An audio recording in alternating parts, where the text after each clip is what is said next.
This is Duke University.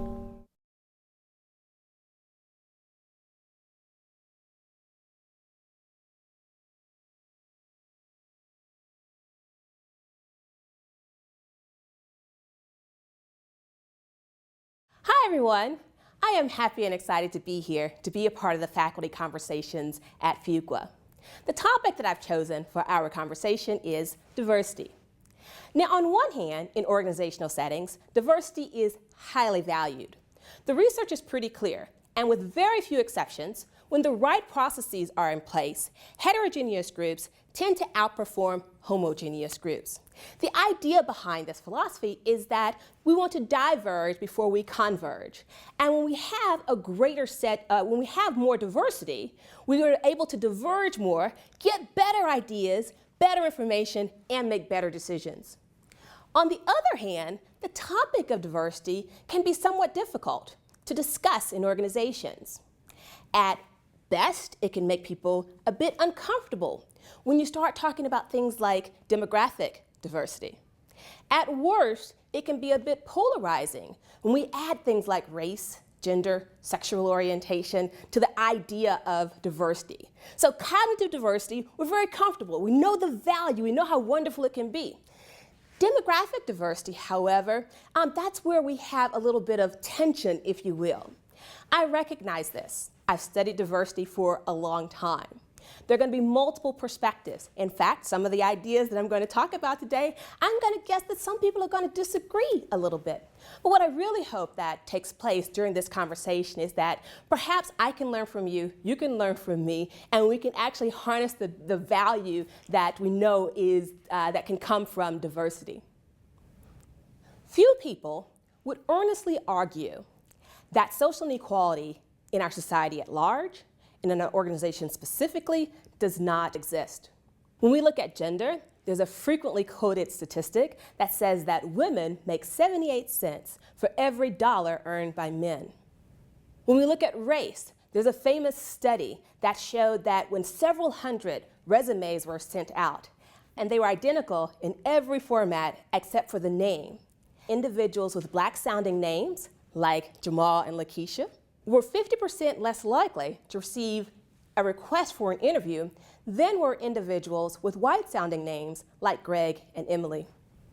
When we look at sexual orientation, we know that people from our LGBT community are still fighting for the benefits in organizations that their heterosexual colleagues get automatically. In the context of religion, we know that the Protestant religion is so ingrained into the fabric of our organizations that we actually have a specific term for it called the Protestant work ethic. The debate comes when instead of recognizing these as social inequalities, we actually recognize them as social inequities. Social inequity differs from social inequality. Social inequality says there's a difference out there. Social inequity says that the distinctions and the differences that we have observed are due to some type of inherent bias or some type of injustice or unfairness in the system in which we operate. So when we think about the idea of the gender wage gap and the concept that women make 78 cents to every dollar that a man makes, some people fundamentally disagree with this idea. They simply argue that there is no gender wage gap.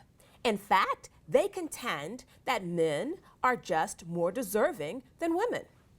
They argue that men are more concentrated in those jobs that require a greater degree of intellect and skill, or that women are simply choosing on their own not to pursue these higher paying jobs. These are the types of arguments posed by those who assert that there is no social inequity, only somewhat deserved social inequality. I want to make clear that in this discussion, I want to focus on social inequity as opposed to social inequality. Now, to make this distinction a little bit more clear with regard to the difference between social inequality and social inequity, I recently read an anecdote about a teacher who was attempting to make this distinction clear to his students. And what he said he did was, he told each one of his students, take a sheet of paper. Take that sheet of paper and ball it up. Now, it was a usual classroom. There's a first row, there's a second row, there's a third row, there's a fourth row. And he went to the front of the classroom and he placed a garbage can. Then he said, I will give a prize to the person who can make the shot from where they are seated. And you can imagine what happened. The people in the back row are all complaining. The people in the front row were somewhat quiet. And what he was demonstrating here is that there is equality indeed. Everyone has the opportunity to make that basket from wherever they're seated. But it's going to be a little bit more difficult for those people in the back row than it will be for those people in the front row. So the system in which he has created has an element of equality to it, yes indeed, but it also has a level of inequity to it. Just to add a little bit more to that idea, it's not that the people in the front row don't work hard. In fact, they're going to work exceptionally hard. But oftentimes, when you're in the front row, you forget that you're in the front row. But when you're in the back row, you can't help but to see other people in the front row. So what this classroom example illustrates is that sometimes there can be two systems at work. One system based upon individual merit, another system based upon unearned advantage and unearned disadvantage. And what I argue in my research is that these two systems, they work in tandem. But frequently what happens is that once the individual merit starts to accumulate, there's somewhat of a multiplier effect. And I coined the term the camouflage effect to describe this phenomenon. And that is the individual merit over time camouflages the system of privilege that is operating. Now, when we consider this idea of social inequity, it really does represent two sides of a single coin. On one side, one group is unfairly, unjustly disadvantaged simply because of their ascribed category of membership. Their disadvantage is unearned. On the other side of the coin, another group is unfairly, unjustly advantaged because of their ascribed category of membership. Their privilege or their advantage is unearned as well. Now, historically, the prevailing view is to look solely or primarily at the disadvantaged side of that coin. For example, when we talk about race, it's usually blacks, Hispanics, Native Americans, Asians. When we talk about gender, it's women. When we talk about sexual orientation, it's our LGBT community. When we talk about religion, it's the Jewish religion, Muslim, Buddhist, Hindu, and so on. When we talk about class, it's about what the poor people need. When we talk about age, it's about how do we make sure that our older people are taken care of. So when we look at two sides of this single coin, historically, the prevailing way, the way in which we're most comfortable, is to talk about it in the context of unearned disadvantage. However, what I argue is that we can learn a great deal about focusing on unearned privilege and the extent to which people tend to recognize unearned privilege. Well, you may say, well, Ashley, it's the same coin. And I'd say, yeah, you're right. But traditional research in social psychology, behavioral economics, as well as judgment and decision-making tells us that when we look at a single phenomenon, the manner in which we frame that phenomenon can significantly influence the choices that we make. And the same goes with contemporary research on social inequity. And the research tells us that when social inequity is framed as privilege as opposed to disadvantage, then what happens is that socially dominant groups are more likely to support policies that can rectify the inequity. So if we were to go back to our classroom example, in terms of whether it's framed as privilege or disadvantage, if we keep it framed as disadvantage, the front row continues to look forward. If we actually frame it as privilege, the front row can turn around and can see where they fit in the system of inequity a bit more clear. Let's face it, it is not easy to acknowledge privilege. First, people are motivated to have a positive self-view of themselves, to have a positive view of their accomplishments. We like to think that we made it because of our hard work, our dedication, our merit. We pulled ourselves up by our bootstraps. We don't like to say that in addition to that, the social category to which we belong and had no control over might have also contributed just a little bit as well.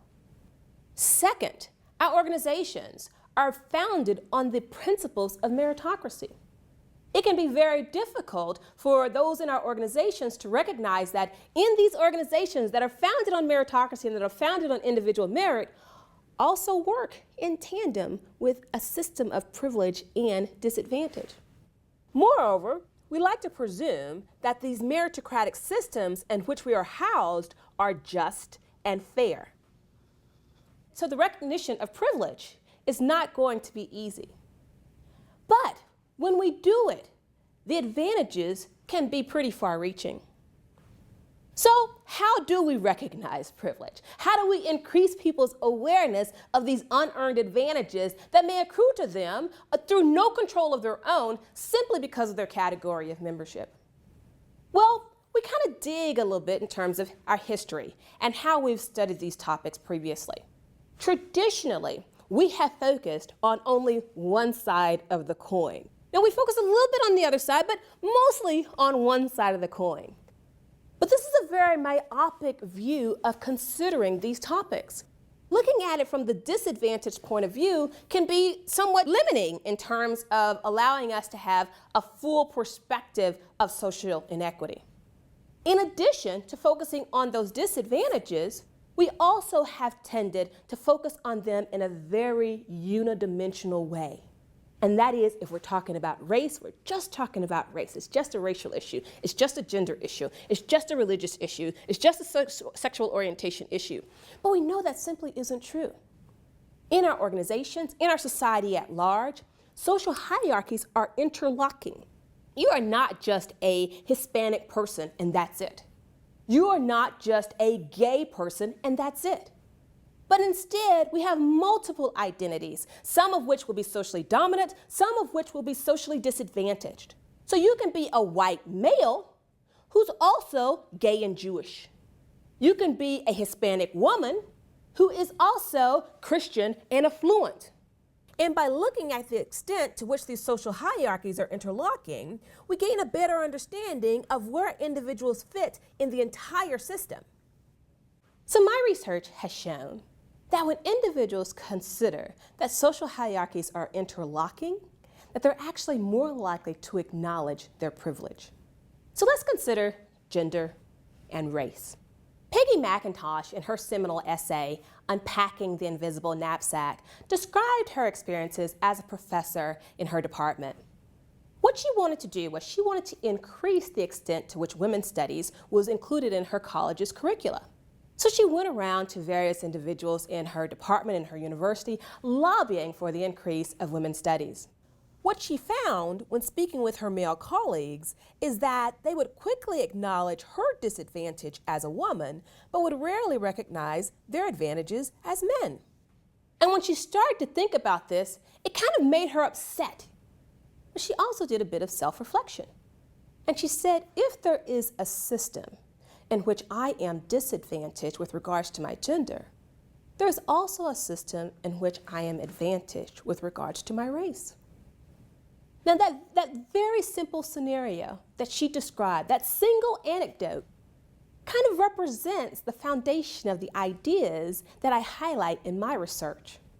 So I have shown empirically what Peggy Mcintosh has experienced personally. So what my research shows is that when women experience disadvantage with regards to their gender, on that dimension, that allows them to see male privilege. And then that allows them to see white privilege. Now we showed that this occurs, however, only when women are not successful. And we demonstrated this micro-mediating chain. What we showed here is that white women who were less successful were more inclined to feel disadvantaged with regards to their gender. That then allowed them to see male privilege, and then that then allowed them to see white privilege. We also showed a similar recognition process when considering male privilege. We showed that black males who were disadvantaged with regards to their race were then more likely to see racial privilege, And then that then allowed them to see the male privilege from which they benefited. So next, we want to take a look at those individuals that were socially dominant with regards to both their race and their gender. And what we found is that those individuals that were socially dominant with regards to their race and their gender, when they were successful, when they perceived themselves as being successful in their careers, they are both the most likely and the least likely to acknowledge their privilege. The two factors that determined whether they were high or low were their experiences with disadvantage and the internal or external attributions that they made for their success. We asked them, to what extent have you experienced disadvantage in your life? On an array of topics that basically covered multiple aspects of the social hierarchy. So not just race, not just gender, but sexual orientation, religion, class, physical ability, mental ability. And we also gave them a space to, if we hadn't listed a disadvantage that might be relevant, that they could actually list something for themselves. What we found is that those individuals that experienced some type of disadvantage and did not take credit for all of their success, those individuals were the most likely to recognize the privileges from which they benefit. However, those individuals who were successful, who had never experienced any type of disadvantage, and who took credit for all of their success, they were the least likely to recognize the privileges from which they benefit. So what this research highlights is that there's not just one classroom where one group is always sitting at the front and another group is always sitting at the back, and together they're trying to make that goal at the front of the classroom. No, there are multiple classrooms. And in the second classroom, the group that may have been at the front previously is now at the back. And in the third classroom, it could be changed in a completely different orientation. When we look only at a single classroom, we have a very myopic view. We have to look at the school in its entirety to really understand multiple perspectives. Social hierarchies are interlocking. They're not unidimensional, they are multidimensional. When we understand this multidimensional view, we can better understand the people within the organization and the differing perspectives that they have. And when we understand these differing perspectives, we can harness the value that is diversity.